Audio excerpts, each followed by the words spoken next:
Bueno, 5 minutos de un debate que convocó el oficialismo para lavar la cara de la ejecutoria gubernamental en un periodo, perdón, si me permites, en un periodo dramáticamente importante de la vida nacional.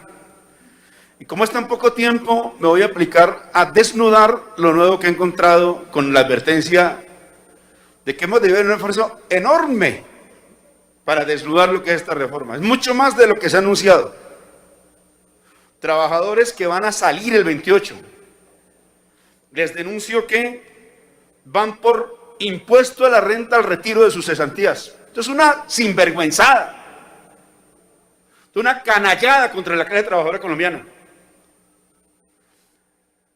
Derogar el artículo 207.1, que dice, comillas, exención de cesantías pagadas por fondo de cesantías, y dice, cuando el fondo pague las cesantías, estas serán exentas de acuerdo con lo previsto en el numeral 4 del artículo 206.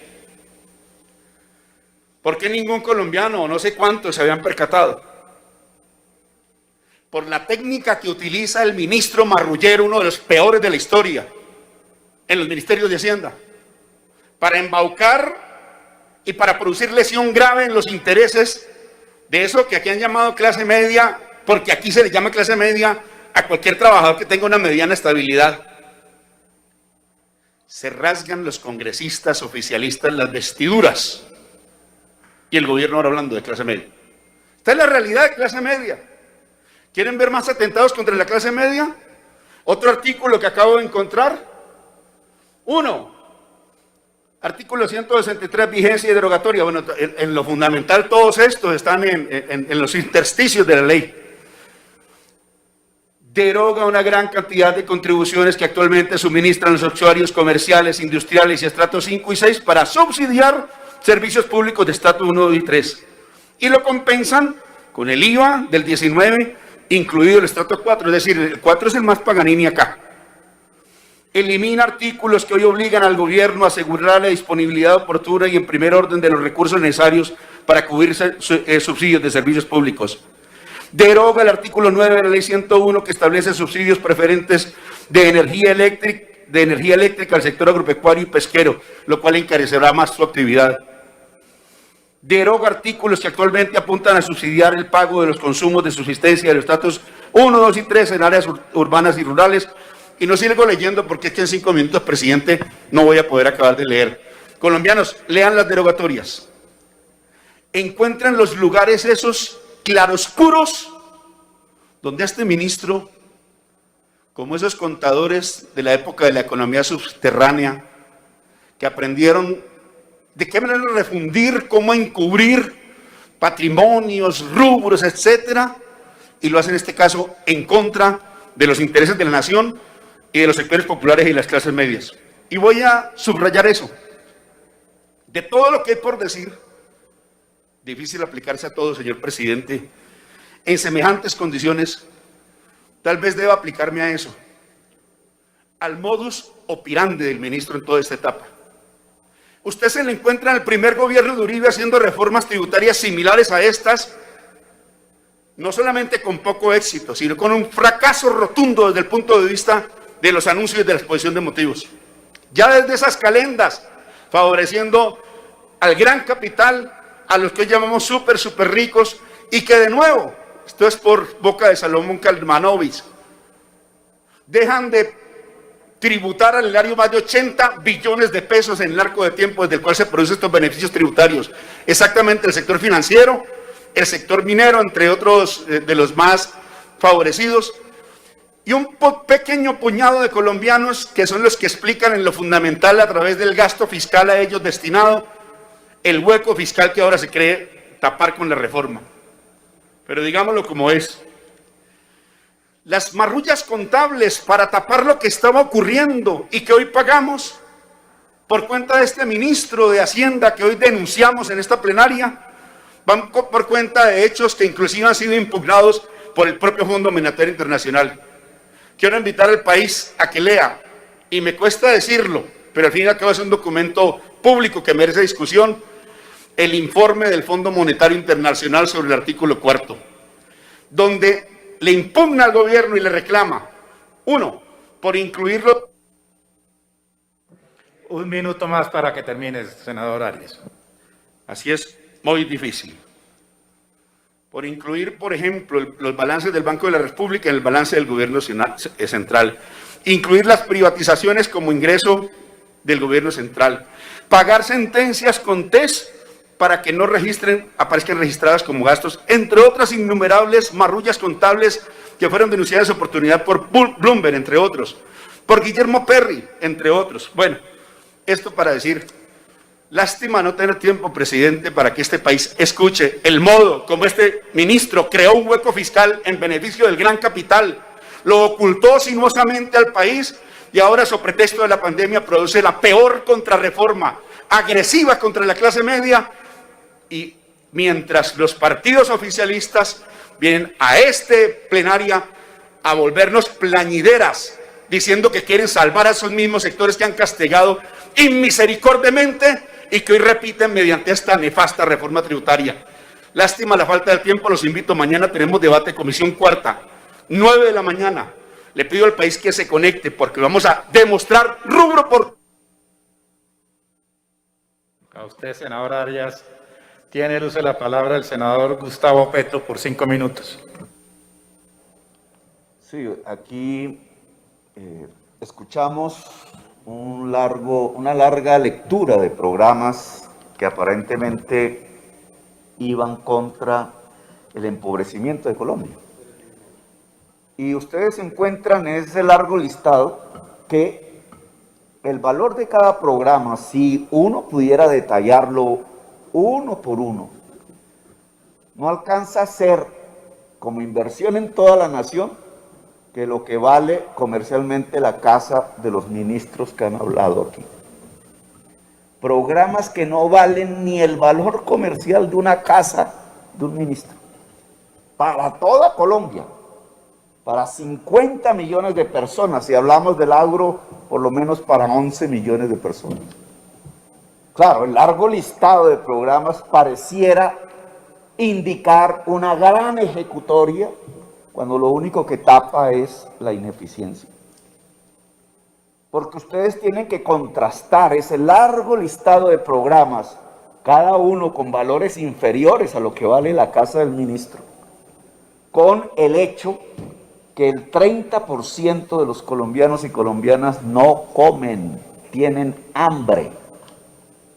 Esa es la cifra que hay que sacar. Toda la política social anti-COVID ha fracasado en Colombia porque no logró paliar el hambre. Contrástenlo con las cifras y lo vamos a ver respecto al COVID. Del COVID. Tenemos uno de los países más contagiados del mundo y nuestras muertes llegan ya a 70,000, de las más altas del mundo. No pudimos controlar la enfermedad. Para controlar la enfermedad había que hacer cuarentenas, confinamientos, y el Estado y el gobierno no alcanzan, no sirven para garantizar un confinamiento en Colombia que valga la pena para controlar la enfermedad. Mire, señor presidente del Senado, yo vengo de un país donde me enfermé. Entonces pude ser testigo ahí medio directo, más bien protagonista de los hechos. Cuando me enfermé estaban en el pico. Me enfermé por el pico, 23,000 casos con 400,000 pruebas hechas diariamente.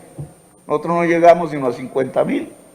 23,000 casos, yo fui uno de esos. Y entré al hospital y ahí empecé a ver las estadísticas. Hicieron cuarentena. 20 días de cuarentena y cerró todo. Yo decía, ¿cómo funciona la economía aquí? Y al cabo de los 20 días vi cómo la curva se desplomaba, tanto de los muertos como de los contagiados. Es decir, tenían capacidad de controlar la enfermedad. ¿Cómo lo hacían? Sosteniendo a las familias dentro de las casas. Lo que no pueden hacer aquí, no porque no tengamos los recursos, sino porque no se quiere. Porque el tipo de política en Colombia es completamente diferente. Lo que aquí se ordenó y dictaminó fue dejar que la gente se enfermara. Fue dejar que la gente muriera de acuerdo a su sistema inmunatorio. Una lotería. El que se enferma depende de sí mismo. Y se hizo disque para reactivar la economía. Miren las cifras.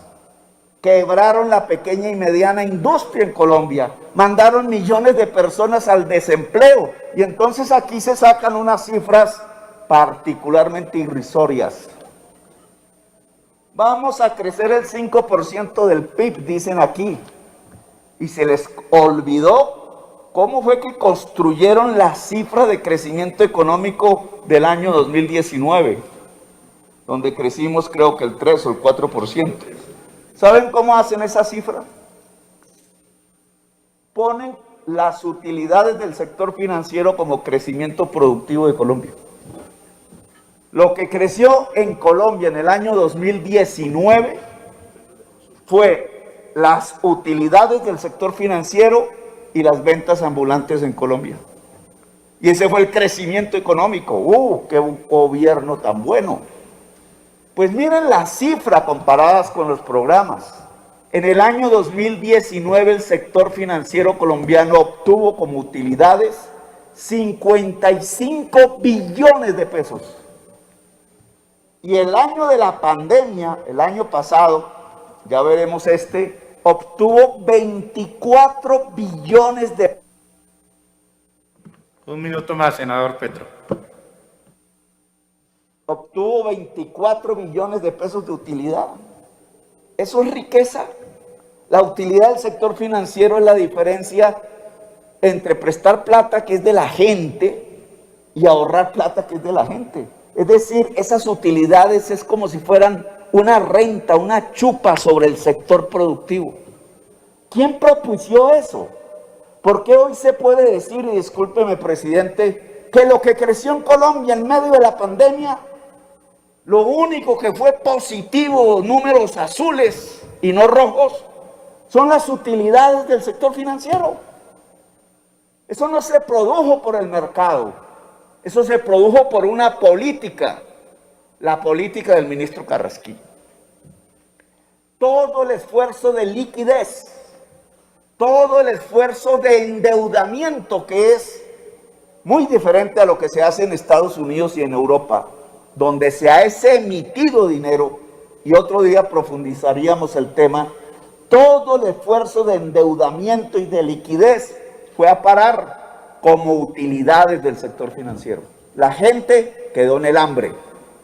Millones de colombianos en el hambre, y Luis Carlos Sarmiento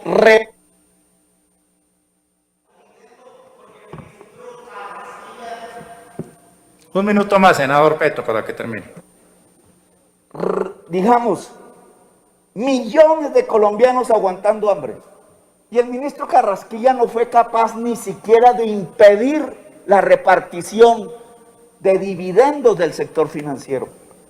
La plata pública se fue a utilidades bancarias, y las utilidades bancarias se fue al bolsillo de los propietarios de los bancos. Esa es la política económica que aquí tratan de ocultar, cuando el cobro de esa política, la otra cara de la moneda de esas utilidades, se llaman hambre, desempleo y muerte por el COVID. Gracias, señor presidente. Tiene el uso de la palabra la senadora